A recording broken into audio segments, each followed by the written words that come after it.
सभी लोगों का फिर से स्वागत है शकाना ग्लोरी मिनिस्ट्रीज की तरफ से और eagle vision school of profits international की तरफ से। आज हम पाठशाला नंबर 58 प्रॉफिटिक स्कूल नंबर 58 पे चल रहे हैं और आज हम देखेंगे कि झूठे भविष्यद्वक्ता कैसे परखें और अपने वरदानों को हम कैसे हिलाएं, प्रज्वलित करके परमेश्वर की सेवकाई में बने रहें। उससे पहले हम एक गायन लेंगे।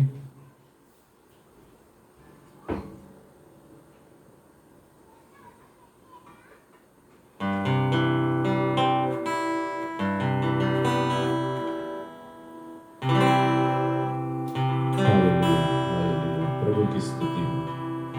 पिता परमेश्वर, इस समय को हम तेरे हाथों में देते हैं प्रभु, कि जो भी हम बातें करेंगे प्रभु प्रोत्साहित करने के लिए होगी और आपके वचन के अनुसार तेरी महिमा के लिए होगा प्रभु। यीशु के नाम में प्रार्थना करते हैं।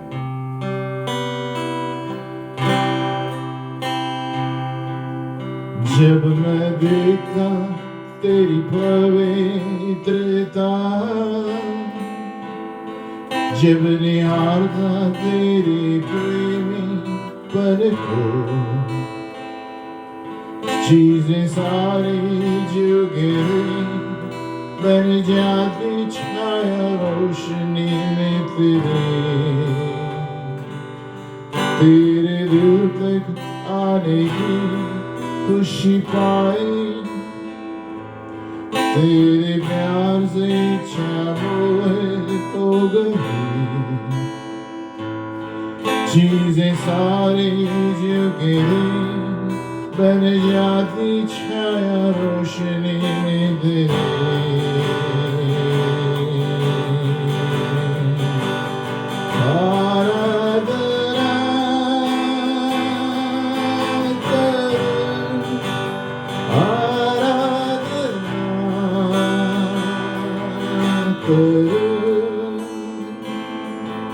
मेरे जीने का कारण आराधना तेरी,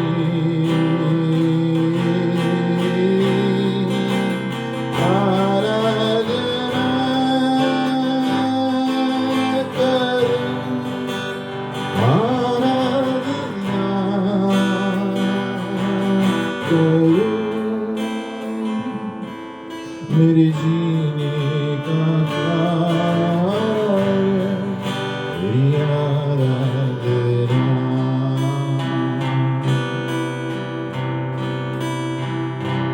जब मैं देखता तेरी पवित्रता,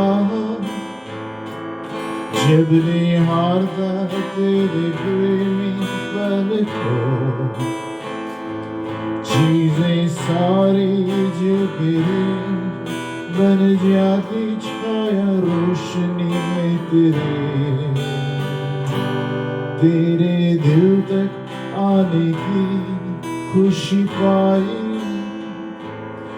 तेरे प्यार में इच्छा मोहित हो गई।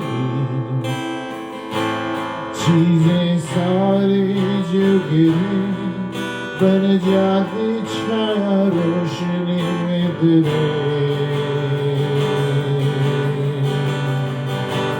आराधना करूं, आराधना करूं। मेरे जीने का कारण तेरी आराधना, मेरे जीने का कारण तेरी आराधना।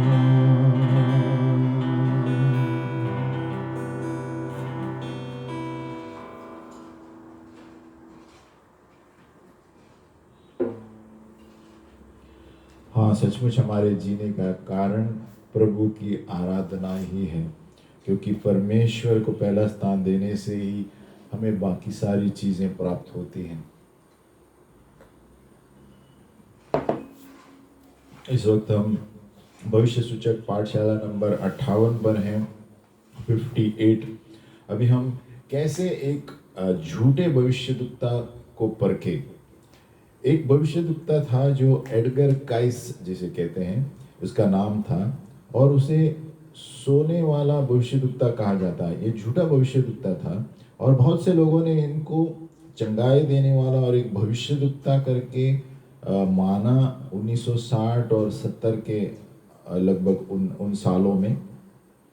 और एडगर कैस जो था, उसका तरीका जो था कि वो अपने आप को सोने में डालता था, यानी सो जाता था और किसी को कहता कि उसके बारे में पढ़े, उसका नाम पढ़े, उसका पता पढ़े, है ना। और उनको ज़रूरत नहीं थी कि वो व्यक्ति वहाँ सामने हो, है ना, भले ही वो 100 मील दूर हो, वो जानता था कि वो कहाँ पर होगा।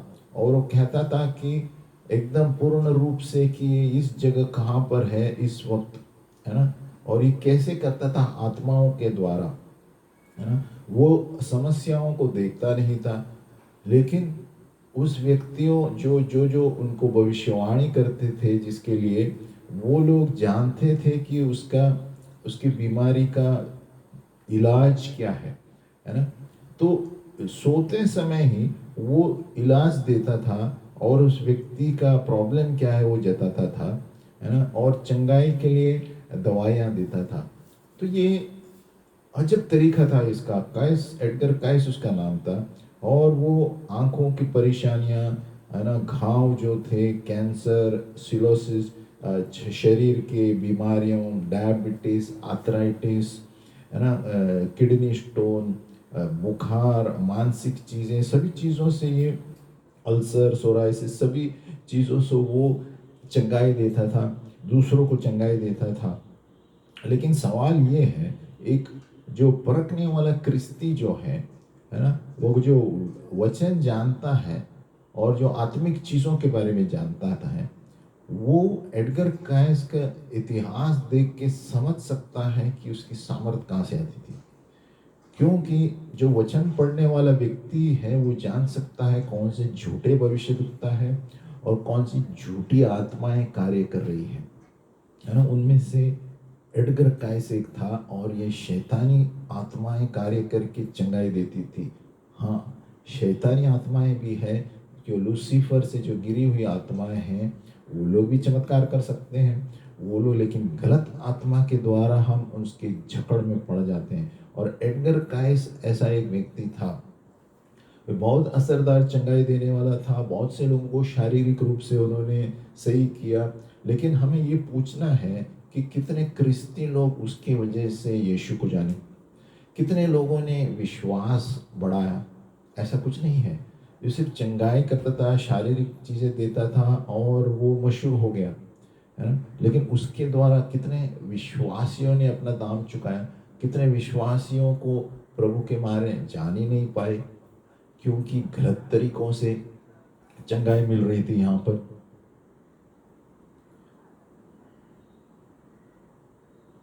अभी हम देखेंगे कि जो जाने माने वर्तमान में जो भविष्यद्वक्ता है, रिक जॉयनर, और ये डायरेक्टर है मॉर्निंग स्टार पब्लिकेशंस का, कैरोलिना, अमेरिका में। 1971 में, है ना, उनको आगे की चीज़ें देखने का वरदान मिला और भविष्य की चीज़ें वो देख पाते थे। और कोई कोई लोगों को देखते देखते उनके बारे में पूरी जानकारी प्राप्त करते थे, है ना। और ये आत्मिक बुलाव उनके जीवन में था। तो ये हम कह सकते हैं कि वचन के अनुसार इनको ये वचन बोलते हुए भविष्य के क्षेत्र में बता रहे थे, है ना। लेकिन एडगर का इस वचन नहीं बोलता था, एडगर का इस सीधे कोई आत्मिक शक्ति के द्वारा कार्य करता था।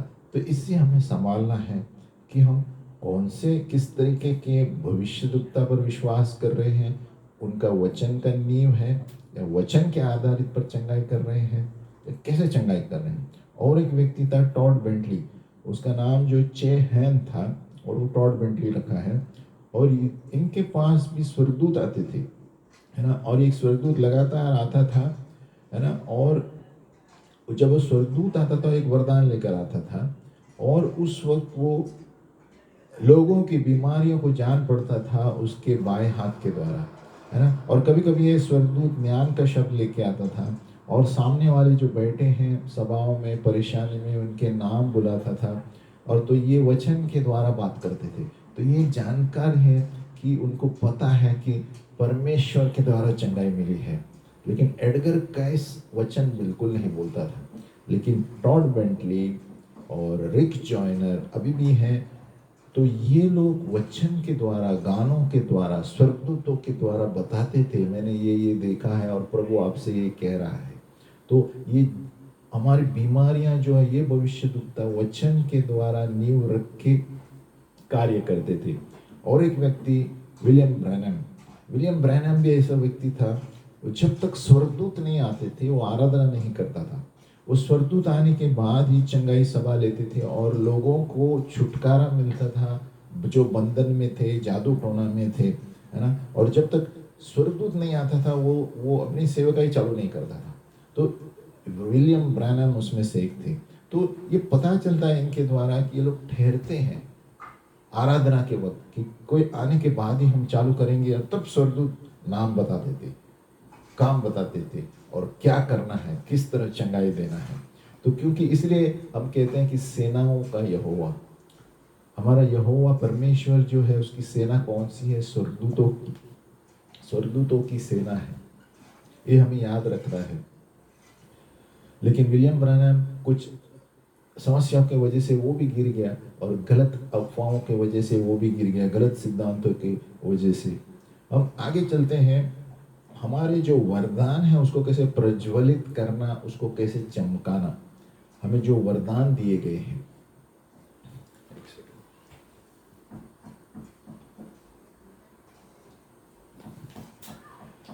हमें जो वरदान दिए गए हैं उसको कैसे प्रज्वलित करें, उसको कैसे चमकाएं। सभी को परमेश्वर ने वरदान दिए हैं, लेकिन क्या हम उस वरदानों को इस्तेमाल करते हैं या किस तरह इस्तेमाल करते हैं, है ना। हर एक व्यक्ति को इस संसार में प्रभु ने एक वरदान दिया है, मिनिस्ट्री दी है, सेवकाई दी है।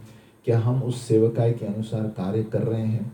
2 तीमुथियुस 1:6, इसी कारण मैं तुझे सुधि दिलाता हूँ कि तू परमेश्वर के उस वरदान को जो मेरे हाथ रखने के द्वारा तुझे मिला है चमका दे। यानी हम सभी लोगों को प्रभु याद दिला रहा है कि हमारे अंदर जो वरदानें प्रभु ने दी है, यीशु मसीह ने दी है, हमें उसे प्रज्वलित करना है। Fan into the flame English में दिया गया है, Therefore I remind you to stir up the gift of God which is in you through the laying on of my hands। तो हमारे अंदर जो सभी के अंदर एक वरदान है, हिलाना है, प्रज्वलित करना है, स्टर स्टर स्टर, प्रभु बार बार कहता है। जो भी पवित्र आत्मा का वरदान प्राप्त करता है और वही जवाबदार है अपनी बढ़ोतरी का। मैं आपकी बढ़ोतरी का जवाबदार नहीं रह सकता, आप खुद आपकी बढ़ोतरी के जवाबदार हैं। 1 कुरिन्थियों 12:1 में दिया गया है ना, और 2 तीमुथियुस 1:6 में कि हम किस तरह हमारे वरदानों को इस्तेमाल करना है, संभालना है, कितना असरदार है, और परमेश्वर कैसे न्याय करता है उस पर हमें इनाम देता है, और उसको कैसे बढ़ाना है ना। ये एक सिलसिला है। जिस तरह हम पवित्र आत्मा से संबंध रखते हैं उसके अनुसार ही हम बढ़ोतरी करेंगे उस क्षेत्र में। नहीं तो प्रभु देखता है कि हम कितने दिलचस्प है उन क्षेत्र में आगे बढ़ने के लिए। तभी हमारे जो वरदाने हैं, भविष्य सूचक वरदाने हैं, तिमोथी को पौलुस कहता है प्रज्वलित करो, चमकाओ।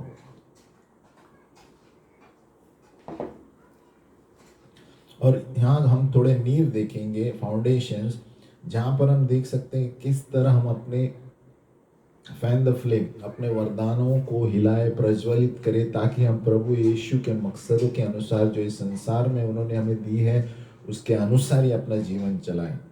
नंबर 1 मुद्दा है कि हमें अपने वरदानों को बनाए रखना है। Gift to be stirred up, relationship with Jesus, Yeshu के साथ संबंध बनाए रखना है। रोज प्रार्थना में बैठेंगे तभी हम उस वरदान को संभाल कर रखेंगे और संसार में जुड़े हुए नहीं रहेंगे, और जिस चीज़ के लिए प्रभु ने हमें बुलाया है उसी चीज़ को हम करेंगे।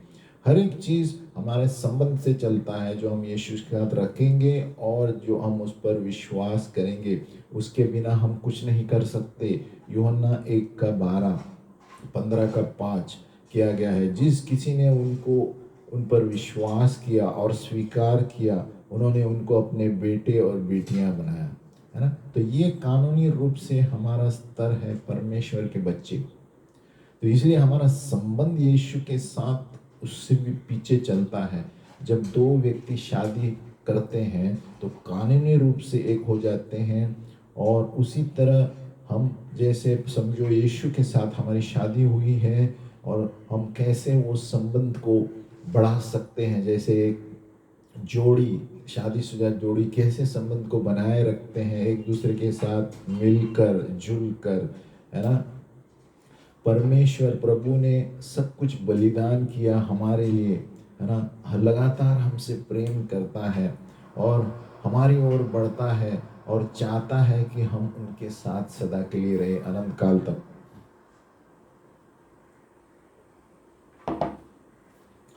तो अगर जो भविष्य सूचक हमारे वरदानों को हमें बढ़ाना है, तो नंबर एक मुद्दा हमें संबंध रखना है, जिसके द्वारा हम जानेंगे कि भविष्य सूचक क्षेत्र में प्रभु हमें कैसे बढ़ाएगा, वरदानों में कैसे बढ़ाएगा।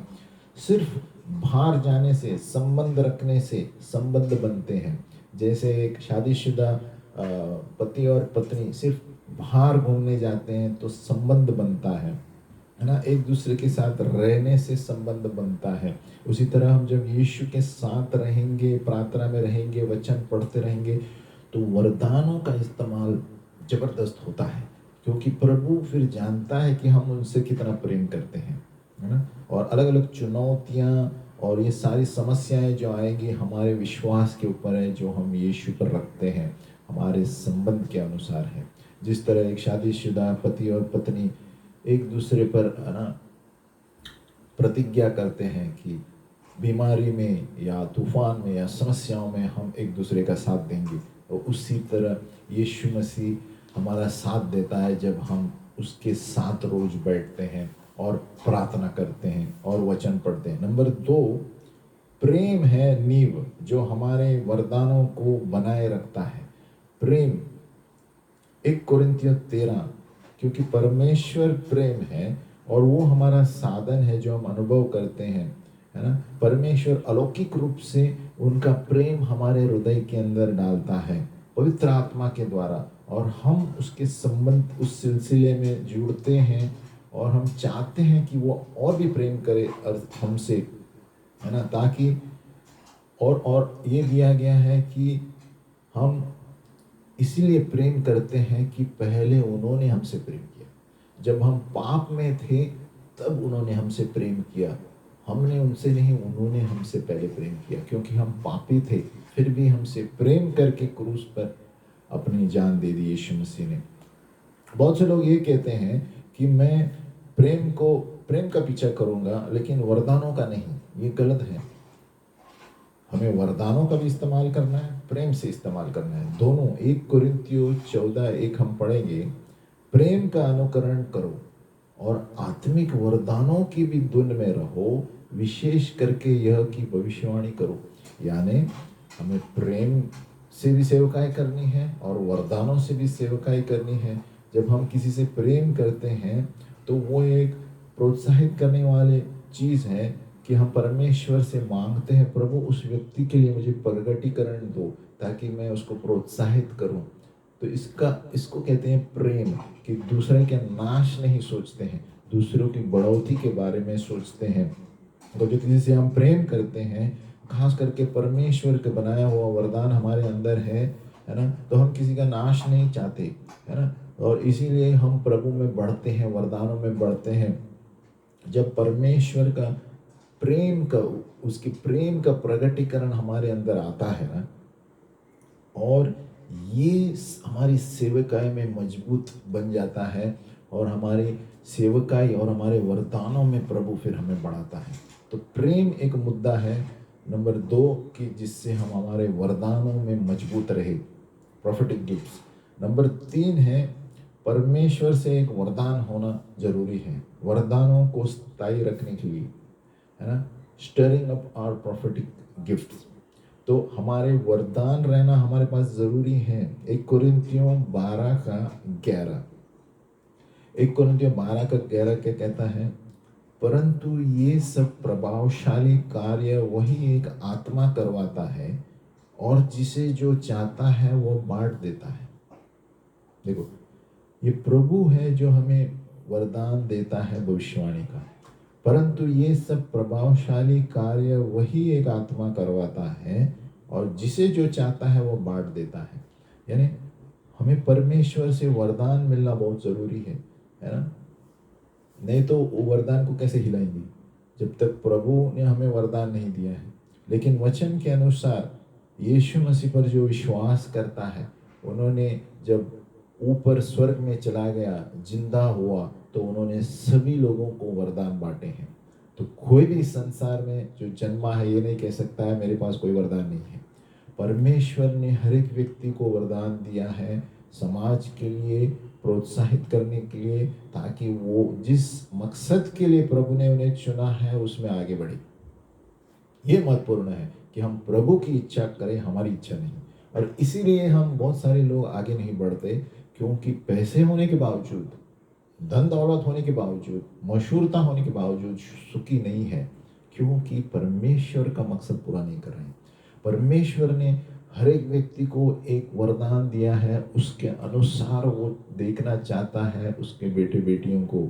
लेकिन ये बहुत दुख की बात है कि लोग नहीं चल रहे हैं, क्योंकि दुनियादारी ज़्यादा चलती है। दुनियादारी की वजह से शैतान लोगों को जकड़ में रखा है, जकड़ के। तो इसलिए वरदान रहना हमें ज़रूरी है। और जब वरदान रहता है तो हम कैसे हमारे पूरे भविष्यवाणी के वरदान में पूर्ण रूप से चलेंगे, है ना?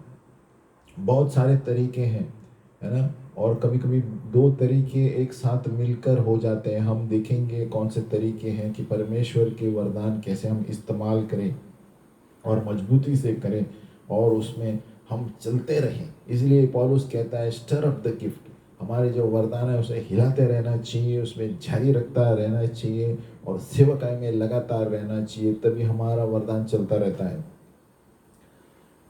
नंबर 1 है कि कैसे हम वरदानों में बने रहेंगे।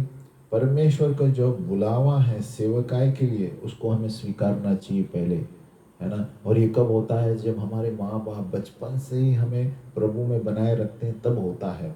इसीलिए ये और एक समस्या है कि जो माँ बाप है सही तरह से लोगों को प्रभु में बढ़ोतरी करे, तब वो अपने वरदानों को जानेंगे बचपन से। जैसे यिर्मयाह ने, है ना, बचपन से प्रभु ने उन्हें चुना है। नंबर 2, हमारे परिवार के इतिहास में जो सेवकाई का इतिहास है, उससे हम जानेंगे कि हमारी सेवकाई क्या है ना? व्यवस्था विवरण 5:9-10, having a family history of such ministry, यिर्मयाह उसमें से एक था। और नंबर 3, ऐसे जगहों पर हमें रहना चाहिए जहाँ पर पवित्र आत्मा उंडेला हुआ है, हिल रहा है और लोग भविष्यवाणी कर रहे हैं। ऐसे सभाओं में हमें रहना चाहिए, है ना? संसारी सभाओं में नहीं। ऐसे सभाओं में रहने से हमारे वरदान में हम बढ़ोतरी करते हैं। नंबर 4, ऐसे अधिकार के स्थान पर रहो, जवाबदारी के स्थान पर रहो डैनियल की तरह, और कार्य करो प्रभु के राज्य में। डरना नहीं है, शर्मना नहीं है। नंबर 5, कोई भी सेवकाई में अगर जो आपसे ऊपर है, आप उन्हें कहो आपके ऊपर हाथ रखो, है ना? खास करके वरदान के लिए, ताकि उस वरदान में हम हिलाए हुए चले। 2 तिमोथी 1:6।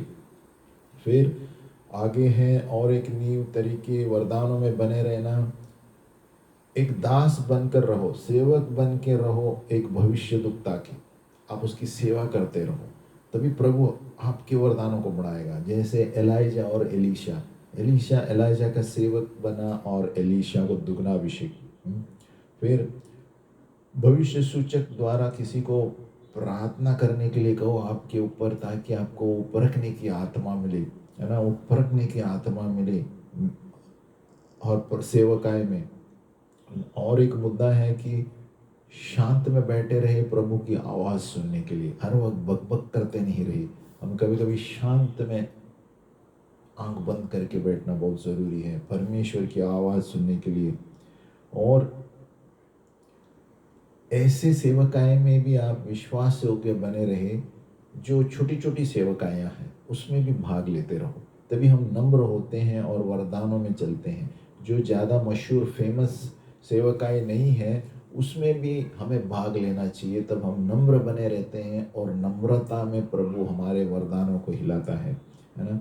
एक बेटे या बेटी बनो या जवान बनो जो प्रभु का पीछा कर रहा है इन अंतिम दिनों में। ये सारे चिन्ह हैं, ये सारे नींव हैं जिसके द्वारा हम अपने वरदानों को बनाए रख सकते हैं और परमेश्वर के वरदानों को जान सकते हैं, है ना। आगे बढ़ेंगे। अगर जो हम वरदान प्रभु से जो दिया गया है उसको गलत मकसद के लिए इस्तेमाल करेंगे ना, तो बहुत खतरनाक हो सकता है। परमेश्वर हमारे मकसदों को देखता है वरदानों का।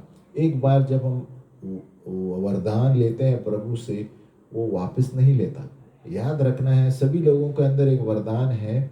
जब हम यीशु मसीह को स्वीकारते हैं, प्रभु उस व्यक्ति के अंदर एक वरदान देता है। और रोमियो का 11:29 मैं पढ़ता हूँ, क्योंकि परमेश्वर अपने वरदानों से और बुलाहट से कभी पीछे नहीं हटता। देखो, तो एक बार जब प्रभु वरदान देता है, कर्तव्य जवाबदारी मेरी है कि उसको कैसे बनाए रखना है। Fanning the gift, stirring up the gift. प्रभु पीछे नहीं लेता। प्रभु ने हम सबको इस संसार में वरदान दिए हैं, क्या हम उसकी इच्छा के अनुसार इस्तेमाल कर रहे हैं या अपनी खुद की इच्छा की मनमानी करके वरदान इस्तेमाल कर रहे हैं, या तो कर ही नहीं रहे। हमें याद रखना है, यीशु मसीह जब इस दुनिया में आया था उसने कहा, प्रभु तूने मुझे एक शरीर दिया है तेरी इच्छा पूरी करने के लिए। तो हमें भी वही घोषणा करनी चाहिए, प्रभु तेरी इच्छा क्या है, वरदान से मैं क्या करूं, मेरे शिक्षण का, भविष्यवाणी का, उसको कैसे इस्तेमाल करूं। हमें प्रभु से बातें करनी चाहिए। और जब तक हम प्रभु से प्रार्थना में नहीं बैठेंगे, हमें उत्तर नहीं मिलने वाला। 1 घंटा मिनिमम प्रार्थना करने से, उसके ऊपर करने से ही आपके कान खुले रहेंगे और प्रभु की आवाज़ सुन पाएंगे। इसका मुख्य भेद है प्रार्थना। प्रार्थना में नहीं बैठेंगे तो भूल जाओ वरदानों को, भूल जाओ आप किस लिए इस जीवन में आए, वो भी आपको पता नहीं चलेगा। इसीलिए प्रभु कहता है निरंतर प्रार्थना करो, पहले मेरे राज्य को खोजो और ये सारी चीज़ें खुद ब खुद तुम्हारे पास आएगी। कौन सी चीज़ें? रोटी, कपड़ा, मकान। इसीलिए जब हम हमारे वरदानों को सही तरह इस्तेमाल करते हैं प्रभु की सेवकाई के लिए, प्रभु को अच्छा लगता है और हमें उस वरदानों में, आपको फिर उस वरदानों में वो और बढ़ोतरी करता है और महिमा तेज बनाता है और अपनी महिमा तेज बन जाती है और लोग उसे देख पाते हैं। तो इसलिए परमेश्वर जब एक वरदान देता है तो वो पीछे नहीं लेता। देखो, परमेश्वर का प्रेम, एक व्यक्ति, मनुष्य का प्रेम ही है जो समस्या में है ना। कोई शर्त पर ही प्रेम करते हैं। परमेश्वर ने लिया है कि क्योंकि परमेश्वर अपने वरदानों से और बुलाहट से कभी पीछे नहीं हटता। यानी हर एक व्यक्ति को बुलाहट है, प्रभु ने दिया है, वो मेरी जवाबदारी है उसको मैं क्या कर रहा हूँ, है ना। और अगर जो हम संसार में इतने डूबे हुए हैं तो एक दिन ऐसा आएगा कि हमारी सारी मेहनत जो है मिट्टी में जाएगी। और ऐसा ही होता है। बहुत सारे लोग प्रार्थना सभा में आते हैं, सब करोड़पति, लखपति सब है, पैसे इनके पास, लेकिन शांति नहीं है। क्योंकि प्रभु नहीं है। प्रभु क्यों नहीं है? क्योंकि प्रभु के लिए 1 घंटा देते नहीं है। बाकी सारी चीज़ों के लिए समय है, मोबाइल के लिए समय है, गपशप करने के लिए, मॉलों में जाने के लिए समय है, लेकिन प्रभु के लिए जो समय नहीं देता वो नहीं जान पाएगा कि वो जीवन में क्यों चल रहा है और मकसद क्या है। और ये सभी के लिए है, कोई भी हो। अगर जो हम नहीं जानते कि मैं किस लिए इस जीवन में आया हूं तो क्या फायदा। इसलिए यीशु मसीह ने कहा, क्या फायदा तुमने पूरी दुनिया को जीत लिया और आत्मा खोया। अगर जो हमारी आत्मा परमेश्वर की आत्मा से नहीं मिलती है और उसके वरदानों के अनुसार हम जी नहीं रहे हैं और उसकी इच्छा के लिए नहीं कर रहे हैं, तो बहुत दुख होगा आगे के दिनों में। तो हम आगे बढ़ते हैं कि असरदार एक भविष्यवाणी जो है भविष्यद्वक्ता की, ये एक सेवक के हृदय से असरदार होता है। हमारा हृदय एक सेवकाई करने का होना चाहिए, सेवकाई लेने का नहीं। सेवकाई लेने से घमंड आ जाता है। हमें हर वक्त सेवकाई करने के लिए नम्र बन के दूसरों की सेवा करने के लिए तैयार रहना चाहिए, है ना। ये उससे भविष्यवाणी जो वरदान है वो बहुत असरदार हो जाती है। और हर वक्त हमें गुरु को आज्ञा मानने के लिए, यानी प्रभु के वचन की आज्ञा मानने के लिए, है ना, पहला स्थान देना चाहिए। नंबर 2, हमें ये देखना चाहिए कि हम दूसरों को कैसे आशीष दें। खुद के बारे में कम सोचिए, दूसरों को बारे में सोचिए, अपने आप को भूल जाए। यीशु मसीह ने वही किया, अपने आप को बलिदान दिया था कि हम आशीष पाए। तो ये सारे बर्ताव हमारे रहने चाहिए अंदर से। और दूसरों को आसानी से देने के लिए हमें खुशी होनी चाहिए, बिना कोई अपने आप के लिए संपत्ति खजाना जमा करना, है ना। आज के दिन में देखिए जाए क्या मिलेगा क्या मिलेगा, लोग कहते हैं। हमें तैयार रहना चाहिए, मैं क्या दूंगा दूसरों को, क्या दूंगा प्रभु, मैं क्या दूं दूसरों के लिए, समाज के लिए क्या दूं। ऐसे हमारे विचार होने चाहिए, तभी प्रभु हमारे वरदानों को बढ़ाता है।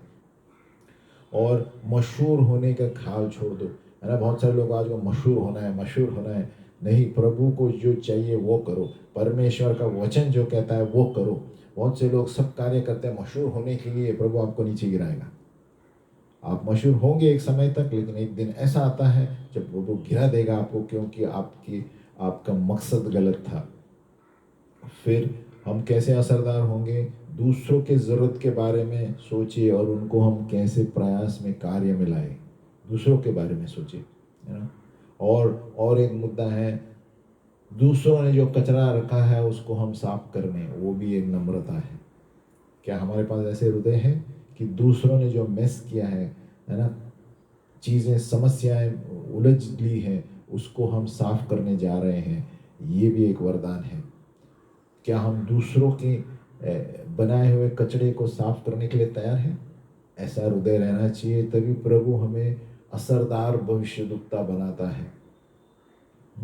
आगे बढ़ते हैं।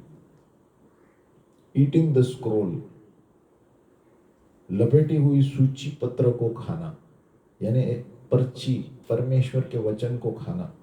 एजेकियल जो अध्याय में हम देखते हैं कि प्रभु ने एक लपेटी हुई सूची पत्र भेजा दर्शन में, है ना। और परमेश्वर की, मैं क्यों ये शीर्षक ले रहा हूं, ईटिंग द स्क्रोल, कि हमें जानना बहुत जरूरी है कि हम क्या खा रहे हैं, शारीरिक रूप से, आत्मिक रूप से क्या खा रहे हैं।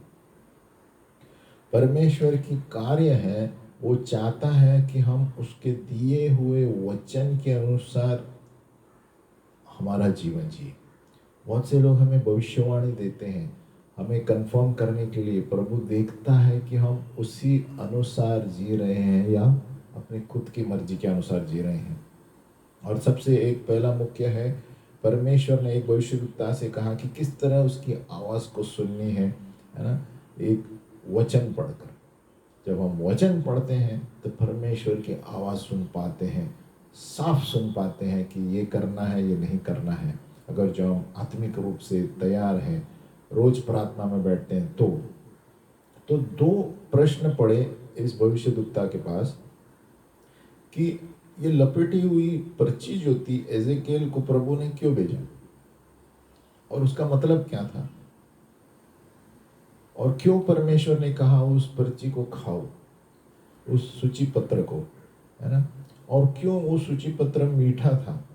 ये प्रश्न ये भविष्यद्वक्ता के पास आया। एक भविष्यद्वक्ता लिखता है और प्रभु ने उनको एजेकियल के बारे में ही पढ़ने के लिए किया, एजेकियल 3:1-3, है ना। और वो प्रश्न पूछ रहा है, क्यों ये पर्ची प्रभु ने दी है, इसका मतलब क्या है दर्शन में, और क्यों उसको खाने के लिए कहा प्रभु ने, और क्यों वो सूची पत्र मीठी थी।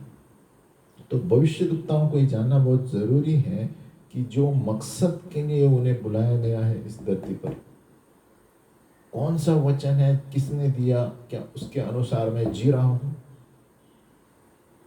और हमारा पवित्र जीवन जीना वो भी एक महत्वपूर्णता है उस भविष्यवाणी के अनुसार। और फिर प्रभु ने क्या किया, उस भविष्यद्वक्ता को समझाया कि इस सूची पत्र, स्क्रोल का मतलब क्या है। इस सूची पत्र का मतलब था कि प्रभु ने अपना वचन भेजा, भविष्य सूचक वचन जो एजेकियल के लिए था और उसको वो वचन के अनुसार जीना था। तो जो स्क्रोल, जो ईटिंग ऑफ द स्क्रोल, यानी प्रभु के वचन जो उसके जीवन के मकसद के लिए उसने भेजा था, है ना। प्रभु ने खाने के लिए कहा उस पर्ची को। ये एक ऐसा चित्र है कि किस तरह हमारा स्वर्गीय पिता हमें उसका वचन खाने के लिए कहता है और उस वचन के अनुसार जीने के लिए बोलता है। ये तो सूची पत्र जो दर्शन में एजेकियल ने देखा, परमेश्वर का वचन है, वो कहता है खाओ। और जैसे उन्होंने खाया, यानी परमेश्वर की इच्छा पूरी करनी है। क्या खाया? परमेश्वर का वचन। परमेश्वर का वचन क्या है? उसकी इच्छा है। तो परमेश्वर के वचन के अनुसार चलोगे तो हमारे जीवन में हम प्रभु की इच्छा जानेंगे। दूसरी चीज समझ में आती है कि प्रभु ने एजेकियल को एक हुक्म दिया, है ना, और उस हुक्म को एजेकियल ने माना, उस पर्ची को खाया, है ना। तो ये दर्शाता है कि प्रभु एजेकियल को परख रहा था, आज्ञा मान रहा है क्या नहीं पर्ची खाने के लिए, है ना। तो हमें भी कभी कभी प्रभु दर्शनों के द्वारा कुछ अजीब चीज़ें करने को बोलेगा, है ना, हमें सिर्फ आज्ञा मानना है। तो एजेकियल ने पर्ची खाई और उसी के बाद प्रभु ने उसके दूसरे कार्य दिए करने के लिए, क्योंकि पहली आज्ञा एजेकियल ने ईमानदारी से मानी।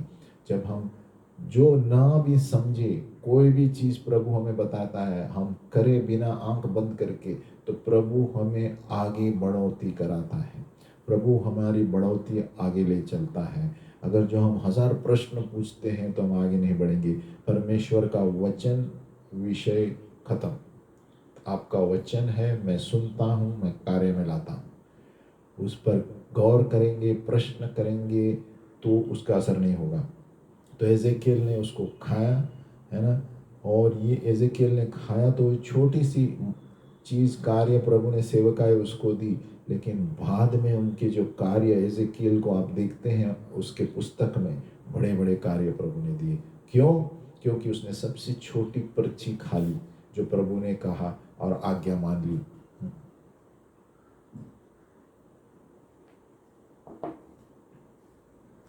तो इससे क्या पता चलता है? जब हम प्रभु की आज्ञा मानते हैं तो प्रभु हमें फिर बड़े बड़े काम में आगे ले चलाता है ना। आजकल लोगों को सबसे बड़े बड़े मंच चाहिए, लेकिन छोटा काम करना पसंद नहीं है। प्रभु हमें पहले छोटे, ईमानदारी के, नम्रता के, बिना घमंड के काम करने को बोलेगा और तभी हमें आगे लेकर जाएगा हमारे जीवन में।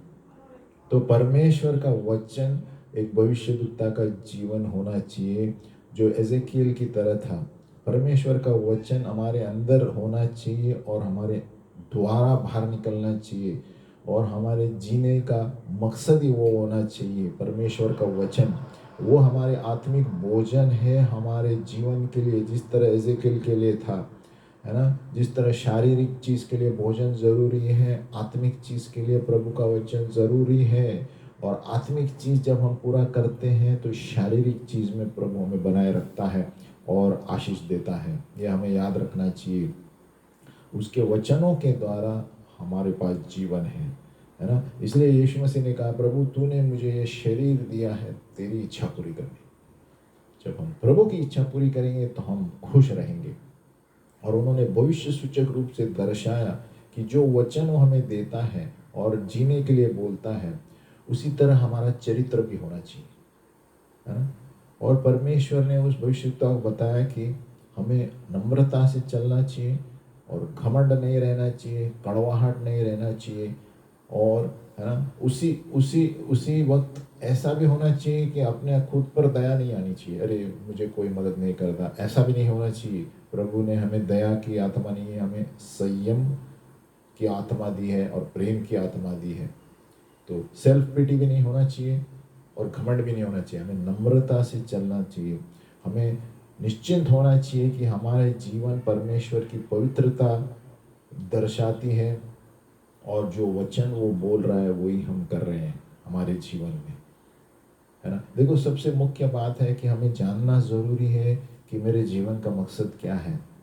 एक भविष्यद्वक्ता तब जानेगा जब वो परमेश्वर के सामने बैठता है। हम समय नहीं देंगे प्रभु को तो प्रभु बातें कैसे करेगा, और जानेंगे कैसे कि प्रभु की इच्छा क्या है मेरे जीवन में, मुझे क्या करना है। तो परमेश्वर का वचन ही हमारा भोजन है, हमारी आशीष है, और उसी के द्वारा हम जीवन में बढ़ोतरी कर सकते हैं। सारांश में कहा जाए तो अगला सिद्धांत है कि परमेश्वर उस भविष्यवक्ता को बताना चाहता था कि ये प्रश्न था कि वो सूची पत्र मीठी कैसी थी जो उन्होंने खाया एजेकियल भविष्यवक्ता ने, क्योंकि जो काम प्रभु ने एजेकियल को दिए थे वो बहुत कड़वाहट के काम थे, बड़े बड़े राजाओं को जाके बोलना था उसको कड़वी बातें। तो इस सोच में गिरा कि ये पर्ची मीठी कैसी थी। ये पर्ची मीठी इसलिए थी क्योंकि ये परमेश्वर का वचन सत्य और मीठा है ना। दिया गया है भजन संहिता 34:8, परमेश्वर का वचन सत्य और पूर्ण सिद्ध है, मधु के जैसा, है ना। तो इसीलिए कोई भी कड़क शब्द भी किसी को बोलना है ना, वो मीठा बन जाता है क्योंकि वो सत्य बोल रहा है। तो इसीलिए वो जो स्क्रोल था, सूची पत्र थी एजेकियल ने खाई, मीठी थी, क्योंकि भले ही आप किसी को भी भविष्यवाणी करें, कड़क भविष्यवाणी, गलत यानी बहादुरी से भविष्यवाणी जो किसी को पसंद नहीं आएगी, तो भी वो मीठी होगी क्योंकि परमेश्वर का वचन है। परमेश्वर का वचन सत्य और मीठा है। इसलिए प्रभु ने उसे बताया कि ये एजेकियल ने जो बड़े कड़वाहट के शब्द देशों के ऊपर बोले, क्योंकि वो लोग पाप में जी रहे थे, लेकिन अंदर मीठे इसीलिए थे क्योंकि वो सत्य के शब्द थे और मधु जैसे सही थे, पवित्र थे, है ना। तो इसलिए परमेश्वर का वचन मीठा है, भले ही हम उसके द्वारा किसी को कड़वाहट लगे, क्योंकि वो गलत जीवन जी रहा है, उसको इसलिए कड़वाहट लगती है। हालेलुया। क्या हम कभी सोचते हैं कि कभी कभी भविष्यवक्ता वो हमें प्रभु क्यों थोड़ी चीज़ें बोलने के लिए करता है जो हमें कुछ समझ में नहीं आती, है ना। समझो प्रभु आपसे कुछ कहेगा, एक वचन दे के और खाओ बोलेगा, है ना, बिना बोले कि क्यों ऐसा करना है, क्या हम करेंगे? हमें तैयार रहना चाहिए। कभी कभी हमें अजब लगेगा कि प्रभु कहेगा खाओ, लेकिन प्रभु का कोई मतलब होता है।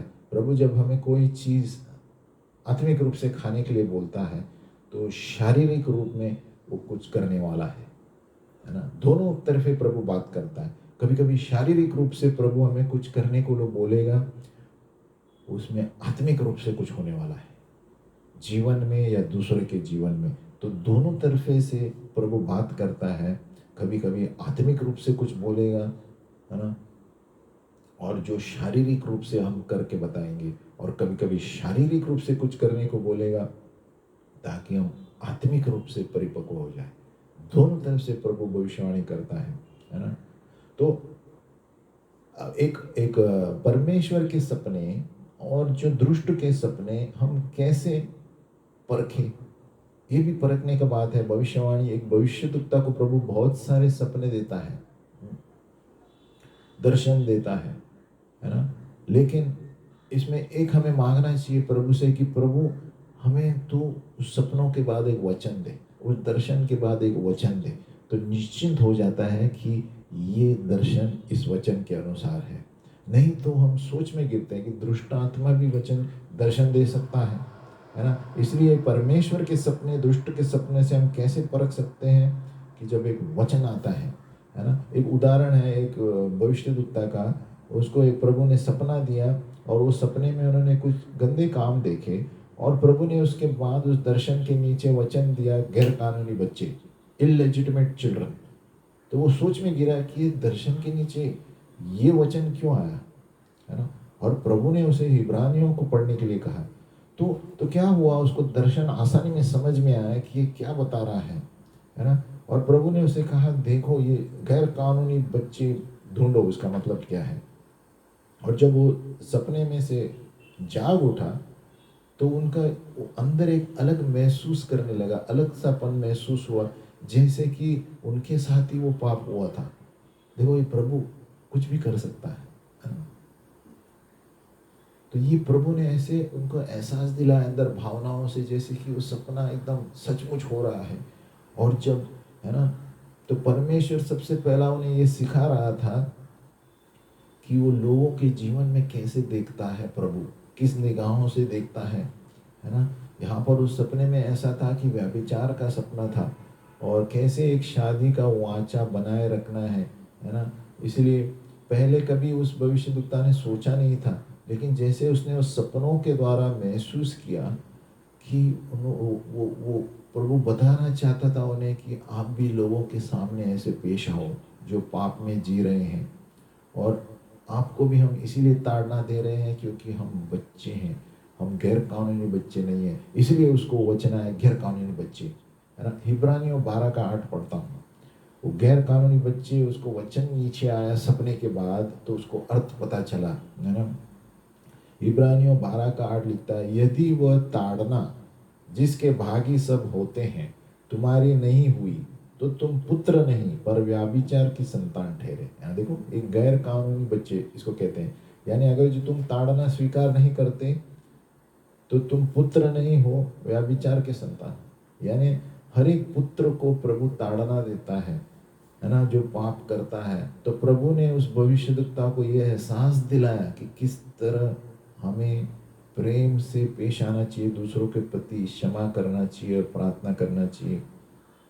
और जब उसने वो वचन पढ़ा, वो प्रोत्साहित हो गया कि कैसे जब हम पाप करते हैं और परमेश्वर की ताड़ना पाते हैं, ये गलत नहीं है ना। उसका मतलब है कि हम उसके पुत्र हैं, हम गैर कानूनी बच्चे नहीं हैं। इसके लिए उसको वचन आया सपने के बाद, है ना। तो प्रभु हमें ये बताना चाहता है कि हमें ताड़ना देना है दूसरों को, लेकिन प्रेम से। और वही सपना उस व्यक्ति ने उनकी 4 दोस्तों को बताया कि गैर कानूनी बच्चे, क्योंकि उन्होंने गैर कानूनी काम कर रहे थे व्यभिचार के। लेकिन जब उन्होंने वो दोस्तों को बताया, उसी में से 2 दोस्तों ने उनको बताया कि वो भी गलत संगति में थे। और 2 दोस्तों ने ये भी बताया कि वो गलत काम कर रहे थे। देखो, अभी वो भविष्यवाणी की वजह से जब उन्होंने बांटा तो उनका मुंह से सत्य निकला कि वो लोग भी व्यभिचार का काम कर रहे थे। तो प्रभु ने कोई कारण के लिए उसको ये सपना दिया था कि ये सपनों के द्वारा उसके दोस्त सुधर जाए, है ना। यानी ये पूरे शरीर, ये पवित्र कलीसिया के लिए थी, लोगों के लिए थी कि हम सावधान रहे जहाँ पर भी पाप कर रहे हैं, है ना। परमेश्वर उसे ताड़ना देने वाला है। इसलिए इब्रानियों 12:8 आया, है ना। इसलिए प्रभु ने उनको महसूस करवाया कि उस सपने में क्या हो रहा है, कि हम कैसे प्रभु को धुतकारते हैं फिर से पाप करते हुए, और कैसे प्रभु हमें ताड़ना देता है जानने के लिए, है ना।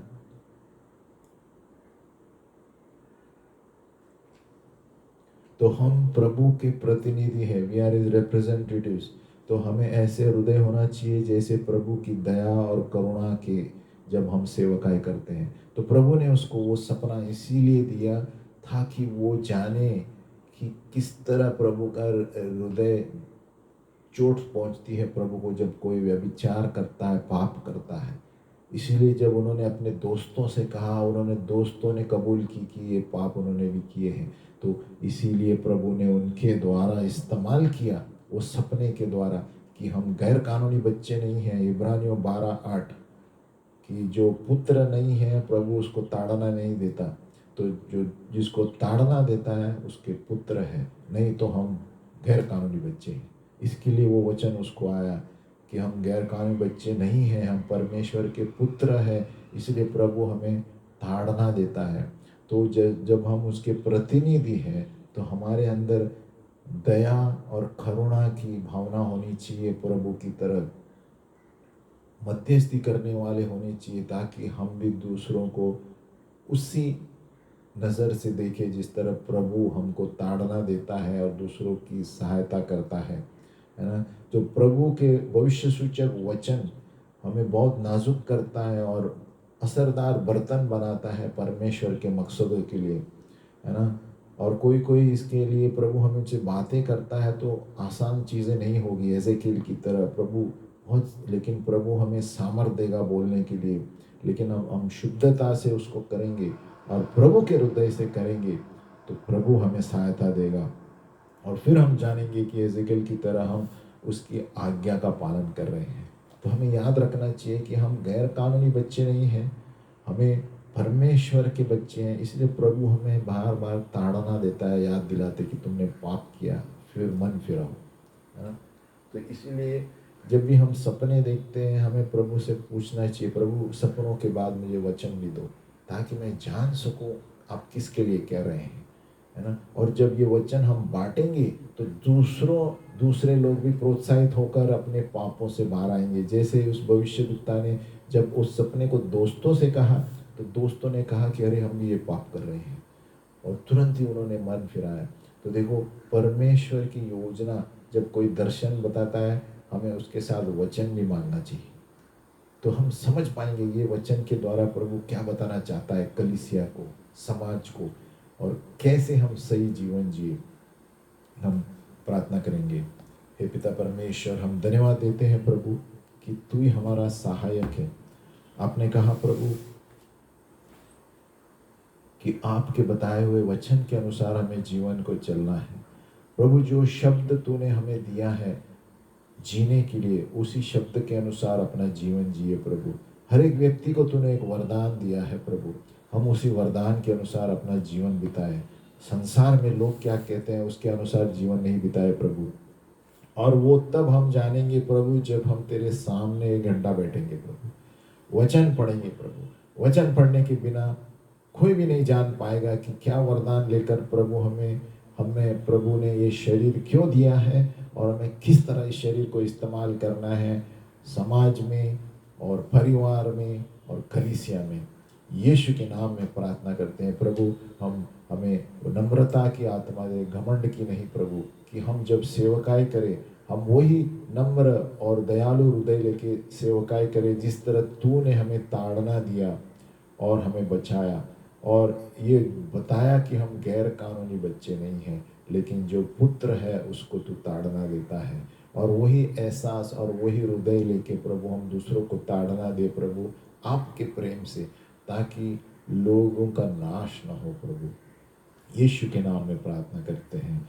हम गायन लेके अंत करेंगे। जब मैं देखता उसकी पवित्रता।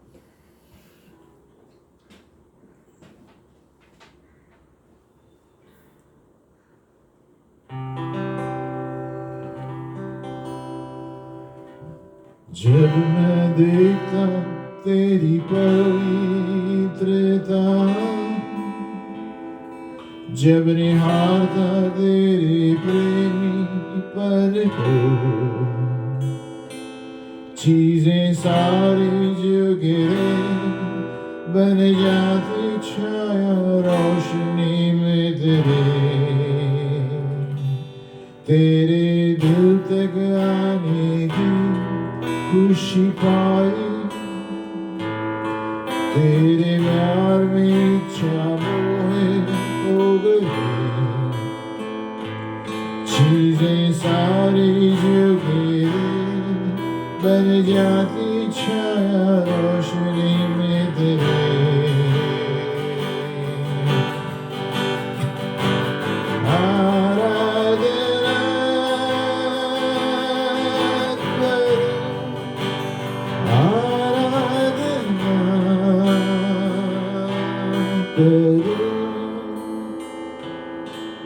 मेरे जीने का कारण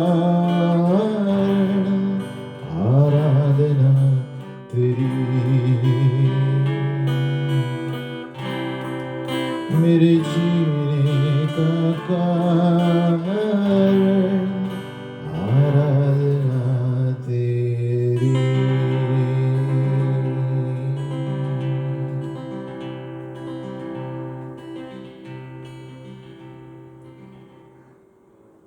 हम फिर मिलेंगे अगली बार भविष्य सूचक पाठशाला नंबर 59 प्रोफेटिक स्कूल नंबर 59 के लिए। तब तक के लिए प्रभु की शांति तुम्हें बने रहें और सभी लोगों को स्वास्थ्य में तंदुरुस्त रखे। यीशु के नाम में आमीन।